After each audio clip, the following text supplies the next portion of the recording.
యుద్ధం ఏదైనా చావు ఎదురుగా ఉన్నా భయపడట్లేదు అంటే అది ఖచ్చితంగా గూర్ఖా సైనికుడే. ఎందుకంటే ఇప్పటివరకు ఈ సైనికులు చంపడమో లేదా చావడమో జరిగింది కానీ భయపడి పారిపోయినట్టు ఒక్క సంఘటన కూడా లేదు. ఇక గూర్ఖా సైనికుల్లో ప్రధానమైంది వీళ్లు వాడే కత్తి కుక్రి. చావుకే ఎదురెళ్లే ఈ సైనికుల తెగువ ఎలాంటిదో చెప్పే సంఘటనే ఈ రోజు మన వీడియో. బిష్ణు శ్రేష్ఠ ఓ రిటైర్డ్ గూర్ఖా సైనికుడు. తన పదవీ విరమణ తరువాత తన ఇంటికి తిరుగు ప్రయాణమయ్యారు. దట్టమైన అడవి, పైగా చీకటి, చల్లటి వాతావరణం.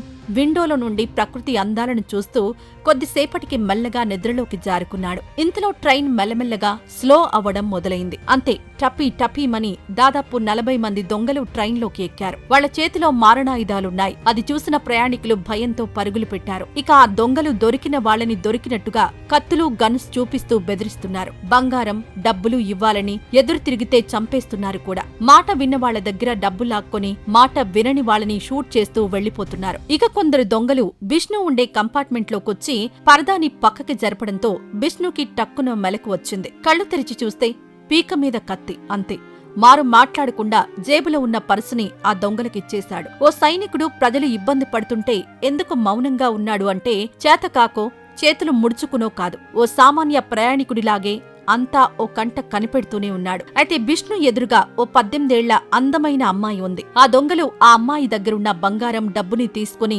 ముందుకు వెళ్లి మళ్లీ వెనక్కొచ్చారు. ఇంత అందమైన అమ్మాయిని వదిలేస్తే ఎలారా అన్నట్టు ఓ చూపు చూసి ఆ అమ్మాయిని పట్టి లాగారు. అంతేకాదు, ఆ దొంగలు చుట్టూ చేరి ఆ అమ్మాయిని రౌండప్ చేశారు. ఆమె వంటిపై ఉన్న ఒక్కో వస్త్రాన్ని చింపేస్తూ రాక్షసత్వాన్ని ప్రదర్శిస్తున్నారు. పాపం ఆ అమ్మాయి కాపాడమంటూ అందరినీ వేడుకుంటోంది. అన్నా, నన్ను వదిలేయండి అంటూ ఆ దొంగల కాళ్లమీద పడింది. కాని వాళ్లు తన్నేశారు. ఇదంతా చూస్తున్న బిష్ణు రక్తం సలసలా మరిగిపోతోంది. ఆడబిడ్డని ముట్టిన ఆ కొడుకుల అంతు చూడాలనే ఆవేశం బిష్ణు కళ్లలో స్పష్టంగా కనిపిస్తుంది. ఇక ఆలస్యం చేయకుండా తన జేబులో ఉన్న కుక్రీని బయటకు తీశాడు. ఈ ఆయుధం గూర్ఖా సైనికులకు చాలా స్పెషల్. ఎంతటి వాణ్ణైనా ఒక్క వేటుతో మట్టు పెట్టే ఆయుధం అది. ఇంకేముంది, క్షణాల్లో కుక్రీ కత్తితో ఆ దొంగలపై విరుచుకుపడ్డాడు.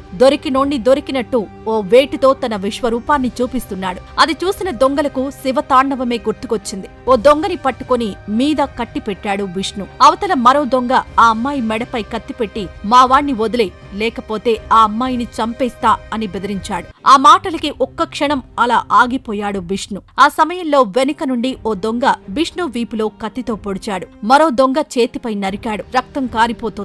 వెంటనే కుక్రీ కత్తిని ఆ అమ్మాయిని పట్టుకున్న దొంగపై విసిరాడు. విసిరి అరసెకన్ అవ్వకముందే ఆ కత్తిని తీసుకుని మరో దొంగ మెడని నరికాడు. దాదాపు 20 నిమిషాలు దొంగలకు బిష్ణుకి మధ్య ఓ యుద్ధమే జరిగింది. ఆ దృశ్యాన్ని చూసిన దొంగలు భయంతో ట్రైన్ అంతా పరుగులు పెట్టారు. రక్తం కారుతున్నా కుక్రీ కత్తితో బిష్ణు కూడా వాళ్ల వెంటే పరుగెత్తి ఇండియన్ ఆర్మీ పవర్ ఏంటో చూపించాడు. అలా ఆ దొంగలందరినీ పోలీసులకు పట్టించి వాళ్ల దగ్గరున్న డబ్బు, బంగారాన్ని ప్రయాణికులకు ఇప్పించాడు. అయితే ఈ ఘటనలో అమ్మాయి ప్రాణాలు కాపాడిన బిష్ణుకి ఆ అమ్మాయి తల్లిదండ్రులు పెద్ద మొత్తంలో డబ్బునిచ్చారు. కాని ఆ డబ్బుని సున్నితంగా తిరస్కరించి నేను ఓ సైనికుణ్ణి, ఈ దేశ ప్రజల బాధ్యత నాది, అలా నా కర్తవ్యాన్ని నేను నెరవేర్చాను అంతే అని చెప్పాడు. సో చూశారు కదా, ఇలా ఎంతమంది మన దేశం కోసం ప్రాణాలు ఇస్తూ తీస్తూ మనల్ని కంటికి రెప్పల్లా కాపాడుతున్నారు. అలాంటి వీరులందరికీ సాల్యూట్. మరి ఈ వీడియోపై మీరేమనుకుంటున్నారో మీ అభిప్రాయాన్ని కామెంట్ రూపంలో తెలియజేయండి. మరిన్ని ఇలాంటి మంచి మంచి వీడియోస్ కోసం